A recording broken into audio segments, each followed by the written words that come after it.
Dum dum dum dum be dooby dum wah wah wah wah.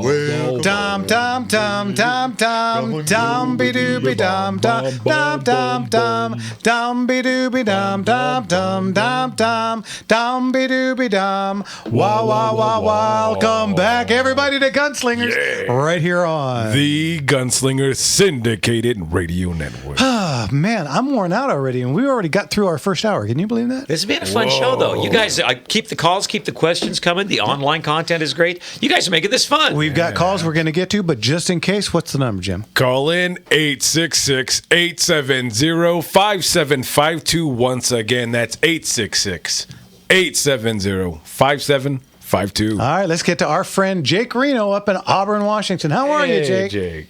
Good. How you gentlemen doing? Good. What's going on? Well, I think I'm getting the hang of this duelist class. Ah, Go get him. Go get him. okay. Duelist is coolest. I just got back from West Match, which is one of our local places, their yearly match. Mm-hmm. And I won duelist. Ah, good on you. Good job. So now I've got the state I won the state championship in April, duelist. Wow. Congratulations. And then regionals last year, I won, but I didn't win. Okay, explain. I ended up third. Uh-huh. But Hendo and another gentleman beat me. Hey. But I was the only one from the Northwest. Okay, yeah, and you can only be a state champion if you're from the state. Okay. Yeah. So the thing was, between the three of us, there was 5 seconds. Okay, that's a horse race. Yeah, Good yeah. job. Yeah. Good job. So Been there, done that get more to than this once. one-handed shooting.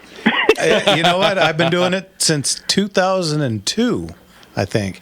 Yeah. So yeah, I'm fairly acquainted with it. Yeah, for a bit, huh? Yeah. For real quick, guys, what he's talking about in cowboy action shooting, you have several different ways you can shoot. Duelist is shooting your single action with one hand only. How they did in the Old West. Yeah, now one hand on the reins, one on the pistol. Now you can draw with your left, shoot with your left, then holster, draw with your right, shoot with your right, or you can do a cross draw where you're only shooting with one strong hand. It's up to you. You can't bring them both out at the same time because that's its own category. Yeah, that's a whole other category. That's called gunfighter. Yeah.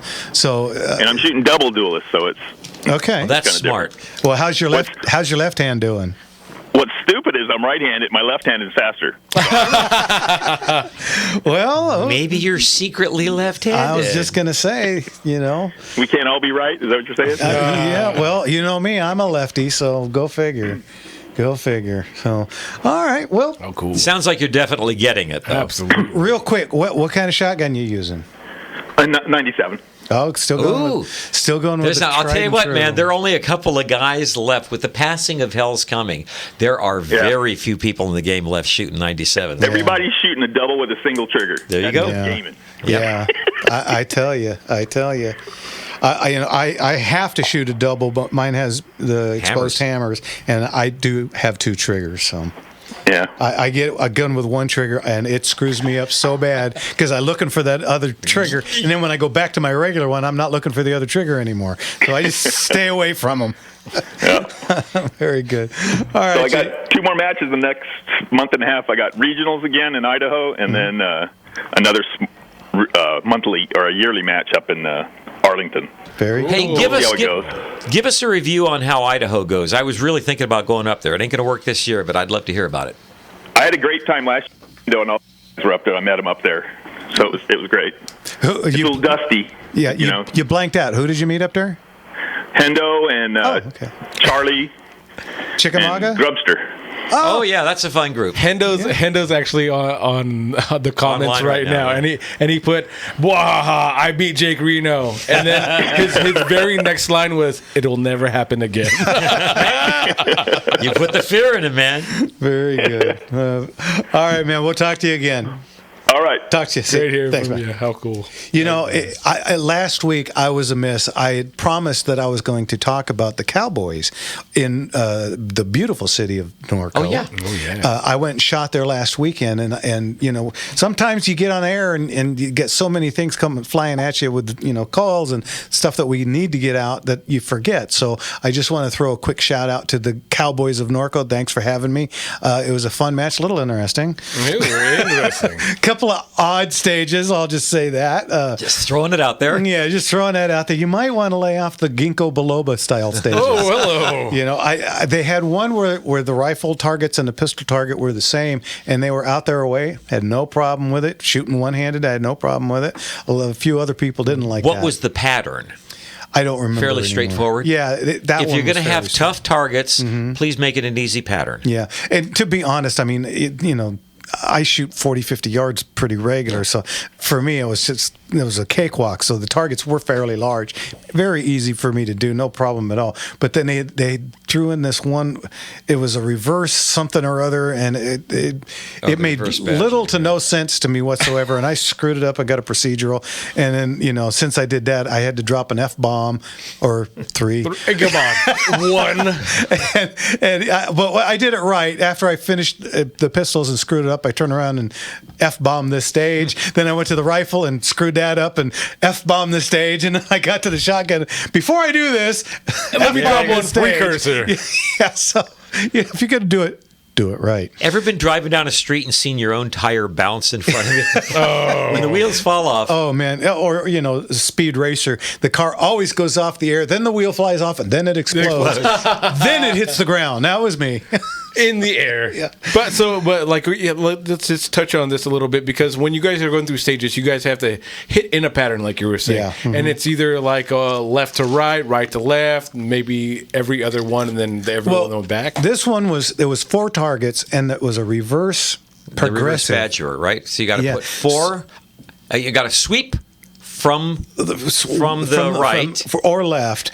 You had to go with 4 targets. You had to go far left.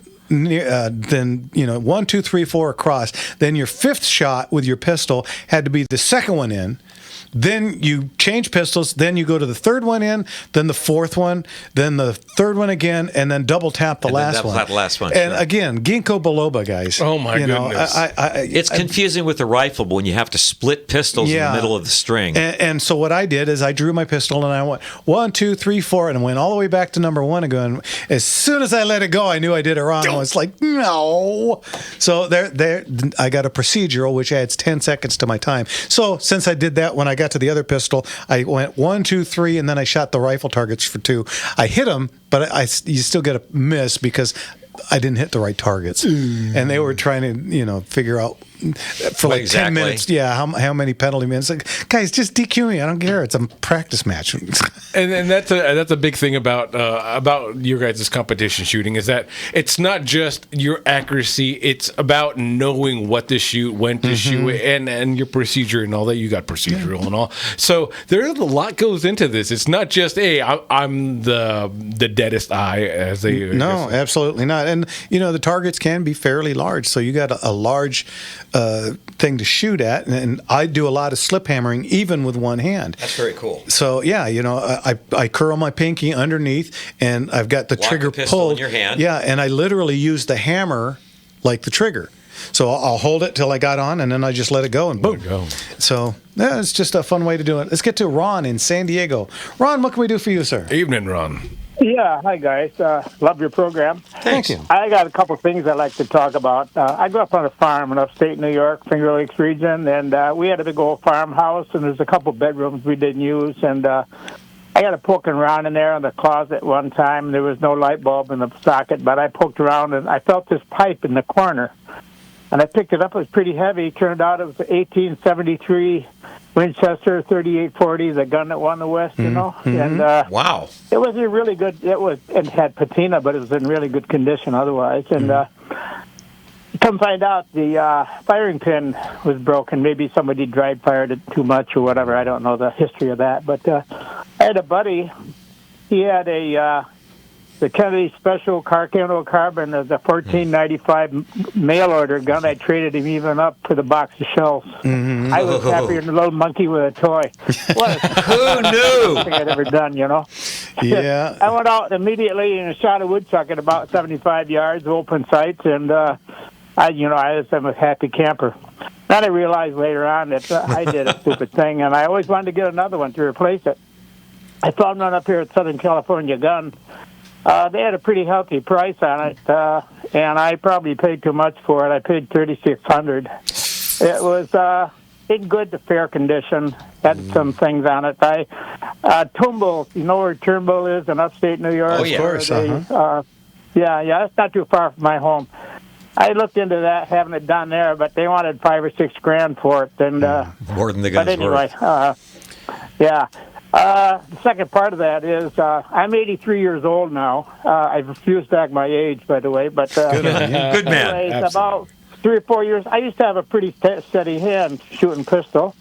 And now I got these tremors. My grandfather had them. He couldn't hardly put his pipe in his mouth. He got so bad. But do you know of any way to any kind of medication or anything that the guy can take to kind of calm that down? Or you're trying to hold it on target. Pistol-wise, I'm talking. I know about. that about that? there are such things. That's a little beyond the purview of our show. A quick run on the internet should find you some things that can help. Yeah, and to give you an idea, though, something you might want to look into is go to a place where you can sit, then put an ammo can with a sandbag on top, and then rest your hand on top of right? that. Smart. Yeah. I've seen lots of guys older shoot that way. Yeah, I understand that part. Yeah, I used to be able to hold a really tight group. I mean, I was rock steady, but Sure. now it's like I have to release the trigger when it's waving past the bullseye. Understood. Whatever, Yeah. anyway, Father Time beats us all, Yeah. But you're still in the game. Yeah. Do it. Jeff suggested. Throw up a sandbag. Yeah. Also, Ron, check my catalog when it comes out in the next couple of weeks. We've got 3 or 4 Model 73s in this auction coming up, and I think you'll get a better deal than what you got there. Hey, now. Yeah. Well, I bought it and that's it. But I'm not sure. It's in fair condition. It's it's looked good. It's all there and everything, but there's a couple screws that are wobbly and things like that. But what should I have paid for that? I paid $3,600. What do you think? What caliber? 3840. 3840. And how much finish is left on the gun itself? Said there was a little patina. Huh? The bluing is still there. Things like that. Okay. And about the case coloring on the receiver? Yeah, it's I don't. It's in my safe right now. I haven't looked at it recently, but well, a fair price on a 73 and 3840 is anywhere from $1,000 for condition to pretty good condition, maybe $2,000. So A little rich. Yeah, they got you a little bit, I think. Yeah. I realized afterwards, But you got it. Yeah, and you know what? There wasn't much to do about it. But yeah. So, Okay, well, listen, I'll let you guys go. I appreciate you talking Thanks with for the me call. and stuff like that. Oh, by the way, the 22 250s, they're pretty popular. It's Environment 22. Oh, yeah. I used to use the Swift. I used to shoot woodchucks. I had 3 old Model 70 Swifts with a universal scope. And oh, boy. anybody... Are the Swifts becoming popular again or not? They have never really not been popular. It's just that the crowd shooting them has to really know what a 220 Swift is. Yes. So. Yeah. The old Model 70 Winchester, you could adjust that trigger. I had it so there was no take up on it. It probably was about 3 pounds. It wasn't too much of a hair trigger. Great gun, great caliber. Ron, we got to go. We're coming up on a break. Thanks for the call. Okay, we'll talk to you later. Okay, Thank you. Absolutely. Thanks for calling, Ron. God bless. Representing San Diego. All right. Hey, guys, we got lines open. Let's go. 866-870-5752. Once again, 866-870-5752. You're listening to Gunslingers right here on the Gunslinger Syndicated Radio Network. And we'll be right back. Yes, sir.